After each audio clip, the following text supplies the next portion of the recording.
What's going on, everybody? This is Marcus from BlackMarriedDebtFree, and I know you're probably wondering, well, where's Shira, right? You know, where's the second half of BlackMarriedDebtFree? Well, this is something a little different because I was thinking of a way, how can I bring more content to you all? Content is huge, man. I'm gonna just be honest with y'all. My podcast regimen is lit, right? Podcasts literally help me to get through the day. When it comes to, my sports podcast, my Undisputed with Skip and Shannon, or my First Take podcast, right? My day literally runs by podcasts, right? So I know how important it is to have content to help you get through your day, right? And so with us, we're bringing you one episode a week, but I said, let me try to see if there's a way where I can bring more content and more value to you, the listener. So this is just a little something I'm doing. It's, a little quick cast,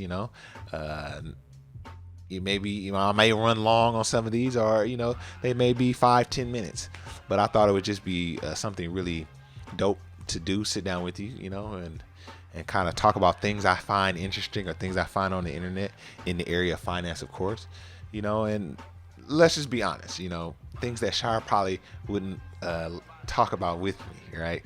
Shire is, she's more conservative in her,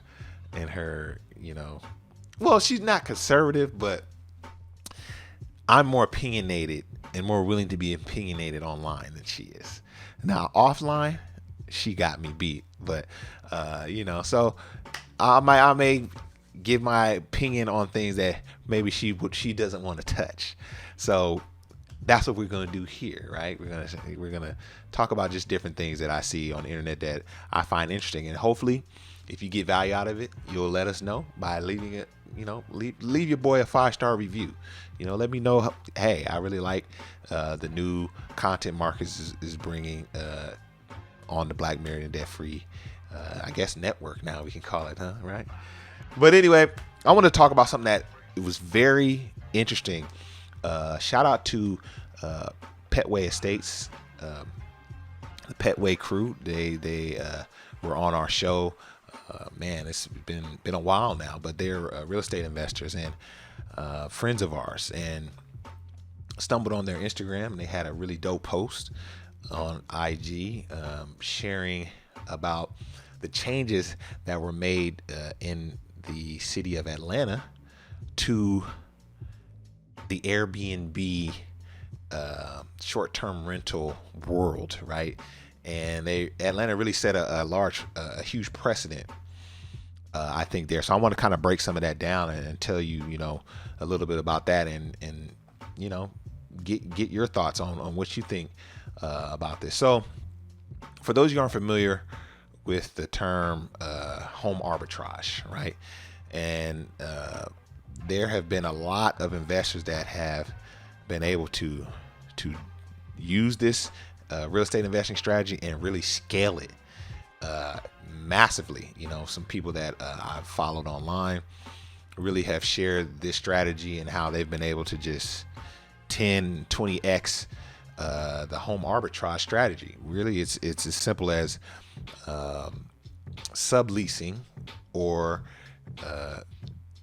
taking a property that you're renting from an individual and subleasing it as a long-term rental, or in this case, an Airbnb or a short-term rental. Short-term rental is defined by anything that has a tenant in it for 30 days or less, right? So essentially what the strategy is folks would get a home, apply to rent the home out from a owner, and then would share with the owner, hey, I plan on subleasing this home and really having another individual stay in the property, right? And it's at the owner's discretion to say yay or nay, but these people will be upfront with the owner, and the owner will say, sure, you could sublease it. I'm going to sublease this as a Airbnb. And the owner would say that as long as I get my money that me and you agree to, then we good. Okay, so the investor would then sign the contract. Let's say they're gonna lease this home for 6 months at $1,000 a month, right? They would then take the home, get it ready, get it Airbnb qualified, list it on Airbnb, and you can, let's say you're making $100 a day on Airbnb, and this home happens to be rented out for all 30 days of the month, right? That right there is $3,000. And you renting it from the owner for $1,000, you just created a $2,000 cash flow, right? So people were doing this, taking that strategy and 10-20xing it, sometimes more than that. And the individuals that I saw doing this just so happened to be in the Georgia area, right? And kind of surrounding Atlanta. And so this was getting big. And as we know,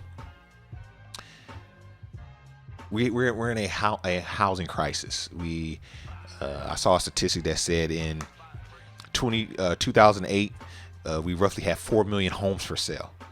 And it's dwindled down so much now that in 2022, we have about 800,000 homes for sale nationwide. Like, there's just not enough inventory for the amount of people that we have. That's why we're seeing homelessness grow and all these different things.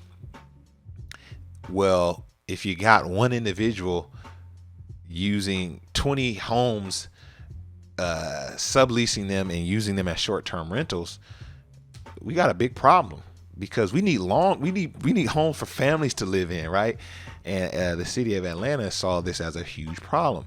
So they set in some guidelines and some restrictions to kind of quell that momentum. And so I'm going to run some of these off. I got my little notes here, you know what I'm saying? So I'm going to run some of these off. So one of the new rules, and these rules went into effect in April 1st. And so it's really affecting any investors that were heavy into this investing strategy. But one of the rules is you can only have two Airbnbs as an per one person. So that right there really is huge. I mean, you may be an investor that maybe you owned 10 homes and you just Airbnb them all. Well, now Atlanta's saying no more of that. We don't need more short-term rentals. We need more long-term rentals, conventional, living situations for our communities. And so they limited you to just 2 Airbnb properties. So, man, that right there is huge.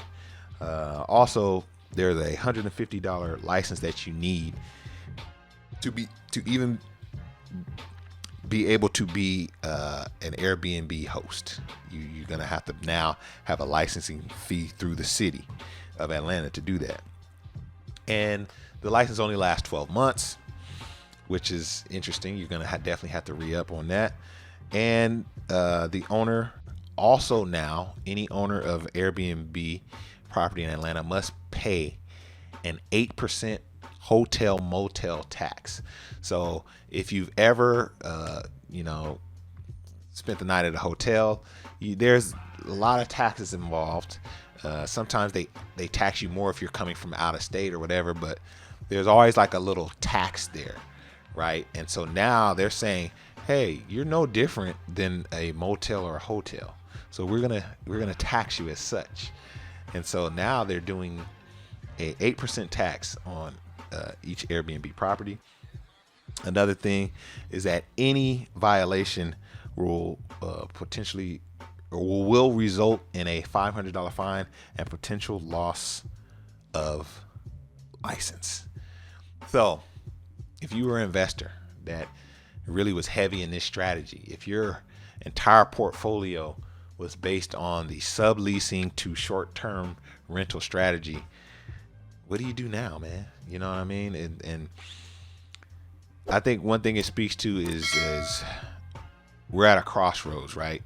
Housing is necessary, to quell the homelessness and to quell the housing crisis we have in the United States. But the part of me, the business guy, the investor part of me is like, hey man, these people found a hack and found a way to change their lives. And so, I'm kind of at a crossroads with it, but doesn't matter how I feel about it. It is what it is, and it's a very interesting story, interesting topic. So I wanted to bring it to you, and now I want you to share. What do you think about what Atlanta chose to do with the new rules and regulations on Airbnbs? Can this happen in other states, in other cities? Should other cities beware? Because the housing crisis is nationwide. So it's something to think about. I hope you enjoyed this quick cast. I think that's what I'm going to call these. If you did, do us a huge favor. Leave us a 5-star review. Like I said on the front end, let us know what you think. And I'm going to holler at y'all on the next one. Peace.